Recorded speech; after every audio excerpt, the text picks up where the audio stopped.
We know that Connor decapitated Kurgan at the end of the first Highlander movie. To be honest, there are a few villains whose downfall, death, or destruction feel like a personal victory. For instance, take people like Joffrey Baratheon and Peter Baelish from Game of Thrones, or the likes of Dolores Umbridge or Bellatrix Lestrange. Fans rooted for their death more than we rooted for the death of the Night King or Voldemort, right? At least I did.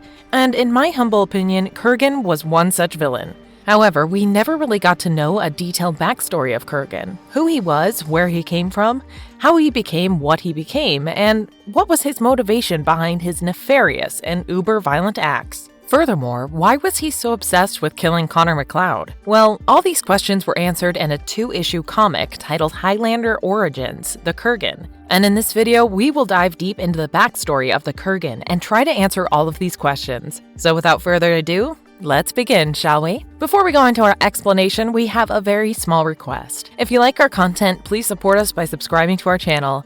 This is a small click for you, but for us, it means a lot. Thank you. Let's begin. 1. An Orphan to the Kurgan. The comic begins at the climax of the original film. So, from the dawn of time, the immortals moved silently down centuries and millennia, living many secret lives, struggling to reach the time of the gathering. The immortal Highlander, Connor MacLeod, of the clan MacLeod, took the head of the greatest enemy, the Kurgan.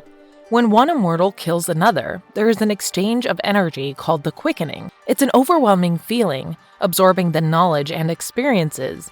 In fact, the very essence of the warriors who have walked the way of the sword for hundreds and thousands of years. The Kurgan's essence was a black mass, shapeless and full of hatred. But in the initial few moments of the quickening, the two souls become one, and they can communicate with each other. Even in death, the Kurgan's essence was nefarious and torturous, reminding the mighty Highlander that a part of him would always live inside the Highlander. I believe it was really a time for Connor to start praying to whatever god he followed, because the Kurgan's existence was a truth written in blood and suffering. The Kurgan's childhood was one of grim and violent beginnings. In 904 BC, his people from the Russian steppes fled their homeland because of a devastating flood. In the chaos, a young boy named Victor was left behind. His mother wanted to go back and get her son, but it was just impossible. The boy waited by his tent until the gushing flood water swept him away, forever separating him from his mother. He was found the following day by a couple. Victor was covered in mud, but he was alive. The couple, Grig and Ura, take Victor with them at Ura's insistence. However, Grig was not really fond of him, always asking Victor to do more work than the boy could. It seemed that God sought to punish Victor at an early age.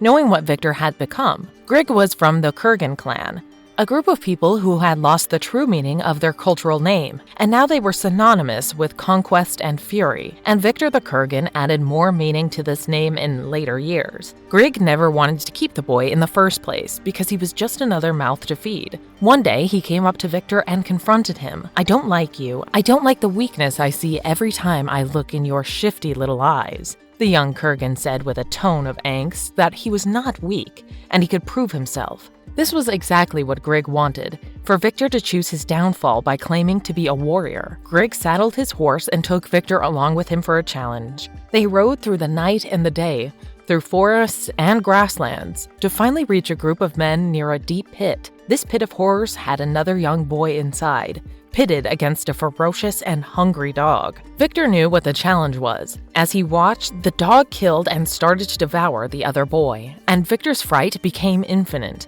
While Victor was still trying to convince Grig, the elder Kurgan threw the boy into the pit. This was no fight-or-flight situation for Victor.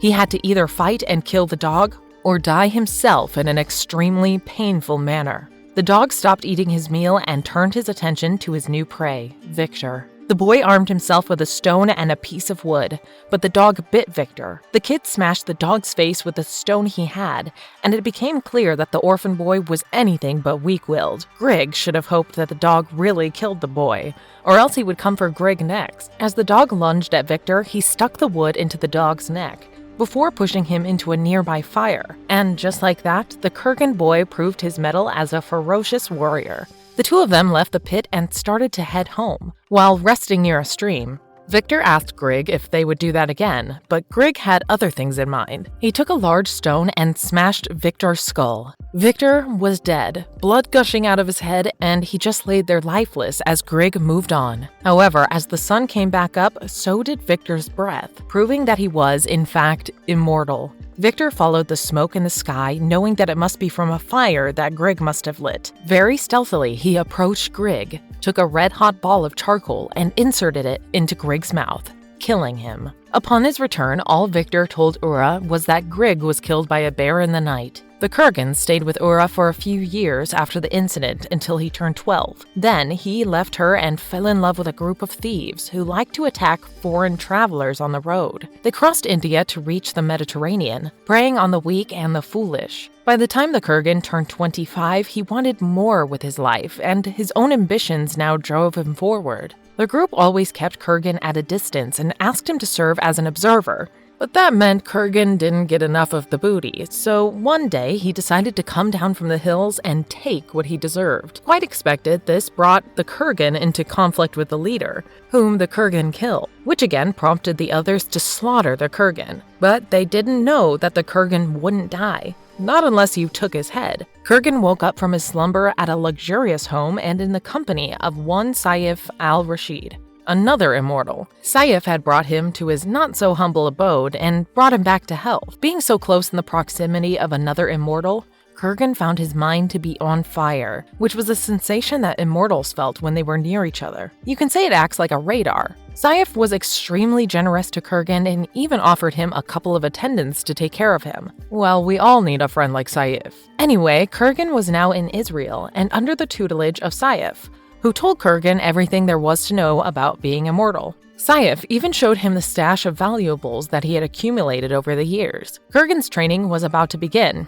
The revelations that Saif shared with him were shocking. His entire world had turned upside down. Despite being an eager student, his ambitions were getting the better of Saif, but Saif was unaware of the snake he was feeding and nurturing. When Kurgan learned about the quickening and the gathering, he realized that his master was nothing but a competition, something that had to be eliminated. Saif also told him that the only way to kill an immortal was through decapitation. But Kurgan also learned about things like honor in confronting his enemies, that they should always duel one-on-one. You see, there were many rules that these guys had to follow. You couldn't form a group and ambush a single immortal, nor could you launch an attack on holy ground such as a church. When the Kurgan's training nearly reached its end, Master Saif called for his disciple to inform him of his fate. I must warn you of something. I have had trouble visions these past days, warning from another place and time. I have seen a young man who faces you with a blade of steel, and a spirit even stronger. I know only that you will fight through the ages to fight him.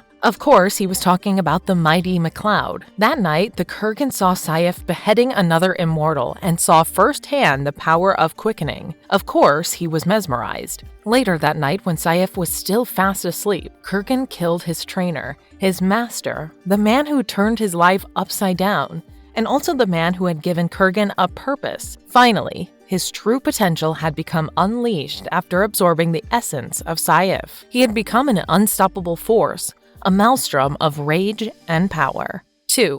The Hunt for MacLeod. This guy had become practically unstoppable, killing immortals and mortals left, right, and center, and his ferocity was unparalleled. In 615 BC, he was the last Kurgan alive. During this time, he found himself in Mesopotamia, where he had killed another immortal. 3 centuries had passed since he had learned the truth of his nature, and in that time his power grew as he took each new quickening from immortal foes. Many had fallen and many more would come, but Kurgan was ready for them. It was also the time that Kurgan learned that not all immortals were going to play the great game by the rules. You see, he had met the famous horsemen, namely Kronos, Caspian, and Silas. They had come to Kurgan since he had made a name for himself as a worthy warrior, and since they were in the need of a 4th horseman, they were considering Kurgan. But would Kurgan, the lone wolf, accept the offer of a place by their side? Well, no. Kurgan said, "I have heard of your band, Kronos, but in the end, there can only be one. I am not interested.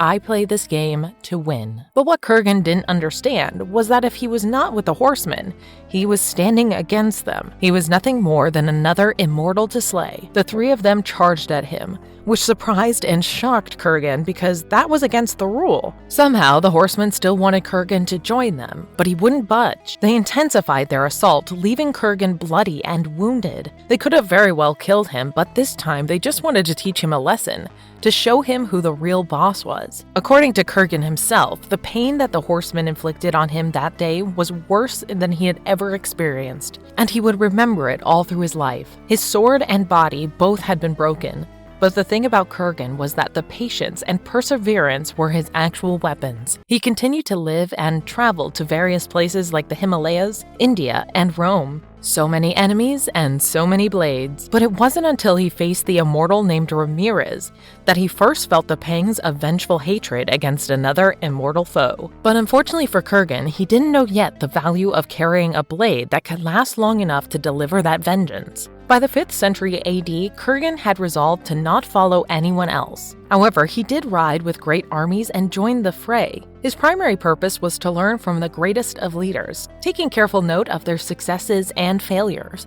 And what led to these successes and failures? Kurgan was striving to be smart apart from being mighty, but as would be expected, his allegiances changed when it suited him. By day, he would fight for one side, and by night, he would simply move to the enemy camp. In the 13th century, Kurgan found himself fighting for the Mongols, but by now he had become largely tired of the petty concerns of mortals over life and death and figured that he wanted to be back in the great game. And so he left the Great Khan's camp to achieve his purpose in life. In 1269, he reached England and arrived at the doors of the Lord Sathern, a great blacksmith who could forge the strongest of swords. But ever the creep, Kurgan set his eyes upon Sathern's young, beautiful daughter, Elizabeth. Sathern knew that keeping him around would be a terrible mistake, so he asked Kurgan to leave and return before the first snowfall of that year to collect his great sword. When the time arrived, Kurgan returned to collect his weapon, but it was still in development, and Sathern needed another 3 days. So Kurgan revealed that he would stay at Sathern's for 3 days. As he slept that night, he was shown a glimpse of the future by some mysterious power.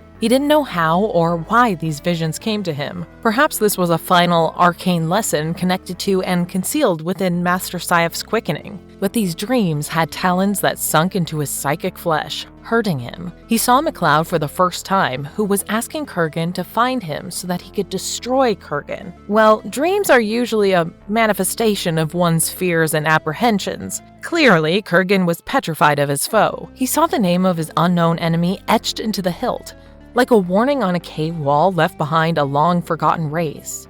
But what did it mean? He didn't ponder much over it because his hunger for blood and flesh kicked in. He found Elizabeth, the daughter of Sathern. Seeing her naked, Kurgan couldn't control himself and assaulted her in the most gruesome manner. Not only did he rape Elizabeth and kill her, but he also killed her father. A few years later, in 1275, he finally met Ramirez once again. Kurgan's new blade was an exquisite weapon, the perfect instrument of wrath. More than killing Ramirez, Kurgan wanted to know about MacLeod, but Ramirez had no idea what Kurgan was talking about. The fight went on for a while before Ramirez once again slipped through his hand. Kurgan's rage had cost him victory. In the year 1380, Ramirez once again met Kurgan in China, but the Chinese soldiers apprehended Kurgan while Ramirez managed to slip away once again. Almost a century and a half later, Kurgan reached Russia. His senses by now had become heightened, more acutely aware of the immortal energy around him. Each new enemy became nothing more than a temporary obstacle on a greater journey. It was finally in 1536 AD that Kurgan arrived in Scotland, home to his archenemy, Connor MacLeod, of Clan MacLeod. He joined the Frasers in their war against the MacLeods and asked for a very simple and low payment. No one was to touch the man named Connor. And that's about where the first Highlander movie starts. Marvelous verdict. The comic seems like a worthy prequel to the movies. It actually explains why Kurgan is so grim and ferocious in the movie. You see, Kurgan had always been a wicked and twisted man, who had no qualms for violence and bloodshed. He was quick to anger and slow to forgive, a trait that is indispensable in people like him. He saw nothing beyond his personal goals, agenda, and vendetta. But that's just my opinion. What do you think about this guy? Do you think this was an origin story that Kurgan deserved? Or should it have been more elaborate by diving into the psychology of the Kurgan? Go ahead and leave your thoughts in the comment section below. And if you liked our content, don't forget to leave a like and subscribe to us if you haven't already. Have a good one and be safe. Thanks, everyone.